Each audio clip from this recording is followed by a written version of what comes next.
This episode of Game Grammar is brought to you in part by iTalki. iTalki is a website designed to make language learning personal by connecting you to native speakers around the globe. Whether you hire a personal teacher or find a language partner to chat with, you'll find an effective path to fluency in Japanese or another language. It's an affordable, convenient way to develop your skills and learn about life in other countries. Right now, there's a buy one get one promotion on iTalki credit if you click the link in the video description, so be sure to check it out. On this episode of the Japanese Pokedex Project, we're going to cover Pokemon that we haven't caught in game yet simply because we want to. We are the arbitrary powers that be. We've already covered Hitokage or Charmander and Mankey or Mankey. Click here to watch them. Now, let's go Zenigame. This episode is brought to you in part by iTalki, who are currently running the New Year's iTalki Language Challenge. I'm going to participate, so hopefully over the next few episodes you'll hear my Japanese improve. Localized as Squirtle, Zenigame just means pond turtle. If you Google it, pictures of real turtles show up. According to the Japanese television program Poke Quiz, Zeni is an old-fashioned word for money, and Zenigame's shell looks like old coins, so that's how they got their name. If you're familiar with Dragon Ball, you won't forget that Kame means turtle, because Master Roshi is surrounded by turtle puns. Kamehameha, anyone? Hey, can Squirtle learn Aurasphere? Kame is turned into Game because it's easier to pronounce, but it means the same thing. Likewise, its species name is Kame no Ko no Pokemon, or Turtle Child Pokemon. See how the no pairs Kame and Ko together? It indicates possession, with the second noun possessing the first. So, Kame no Ko means child, with the characteristic of being a turtle, or turtle child. It's similar to Otoko no Ko, male child, being used for boy, or Onna no Ko, female child, being used for girl. If you try to flip it, Ko no Kame, it would probably be read as a turtle which is owned by a child, so you need to be wary of the context. Squirtle is a Mizu or water type. Its height, or takasa, is half a meter, or 1 foot 8 inches. Squirtle's about as tall as my knee, and its omosa, or weight, is 9 kilograms, or almost 20 pounds, making him roughly twice the size and weight of a house cat. For those keeping track, it's the same height as Mankey, but less than 1/3 the weight. What the heck is up with Mankey? What is it eating? How much can it bench press? These are the real questions, people. Sorry. Zenigame's Zukan entry reads, Umareta ato, senaka ga fukurande katai kora ga dekiru. Kuchi kara kyōryoku na awa o dasu. Umareru means to be born, and umareta is its past tense form. Ato means after, so umareta ato means after it was born, or after birth. Textbooks commonly teach putting past tense verbs together with atode to mean after verbing. This is basically the same, but it's more common to see ato on its own. As I said, ato just means after. The de in atode signifies by means of. The time after is being used to do something. A similar example would be to speak in Japanese, Nihongo de hanasu. Ato and atode are fairly interchangeable in this context. You could even say ato ni. The ni indicates a particular point in time rather than a general time period, so the nuance is that whatever happens afterwards will be more immediate. Regardless of whether you're using de, ni, or just plain ato, you must use the past tense ta. Even if you're talking about the future, it needs a ta.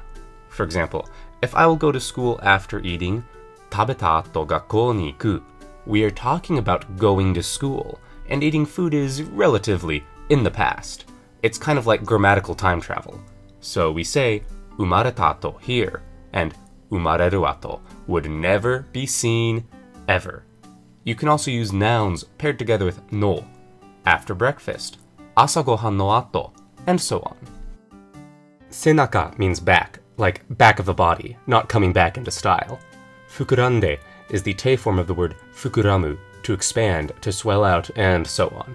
Because te forms can be used to chain verbs together in a sequence, it suggests that the back swells and then something else happens. Kora means shell, and katai means hard, firm, solid. You can write katai with a few different kanji. Each kanji has different nuances, but sometimes a hard shell is just a hard shell. Dekiru is the potential form of the verb suru, so it means can do instead of just do. Usually. This is a bit of a special case here. It means to be built. It can even be used for buildings and the like.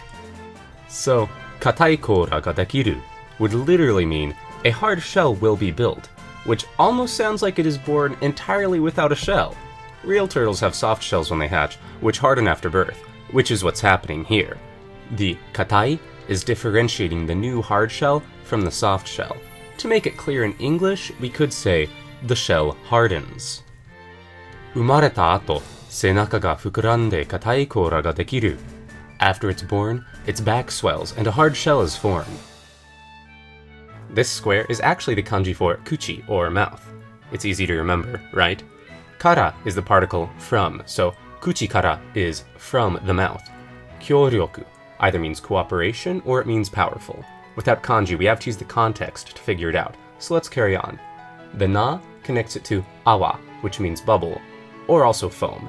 This na is usually a connector between a special adjective and a noun. What makes these adjectives special is that they don't end in i, like katai. Instead, they're adjectives, but they're also kind of like nouns. Or maybe they're nouns that are kind of like adjectives. Regardless, they get a special connector, na. We have either cooperative bubbles or powerful bubbles. I'm gonna bet it's powerful, but if you don't trust me, the dictionary says that the cooperation kyoryoku can't be used with na anyway. Finally, dasu means to take out, but it is very general use. Turning in homework, making something public, wild Pokemon emerging from tall grass, and yes, shooting things are all dasu. Kuchi kara kyōryoku na awa o dasu. It shoots powerful bubbles from its mouth. Altogether, this entry reads, 生まれた後、背中が膨らんで硬い甲羅ができる。口から強力な泡を出す. After it's born, its back swells and a hard shell is formed. It shoots powerful bubbles from its mouth. Now, let's compare this to the official translation. After birth, its back swells and hardens into a shell. Powerfully sprays foam from its mouth. It's almost spot on. There's some minor differences in wording, but the meaning is still there. And that's that. I hope you learned something today. If you liked the video, consider the following: likes, comments, subscribe, Twitter, Facebook. Links are in the place where links go. Thanks to our sponsor, iTalki, who's currently running the iTalki New Year's Language Challenge, and to our patrons on patreon.com/gamegrammar, who help us make these videos a reality. Join us next time. Mata ne!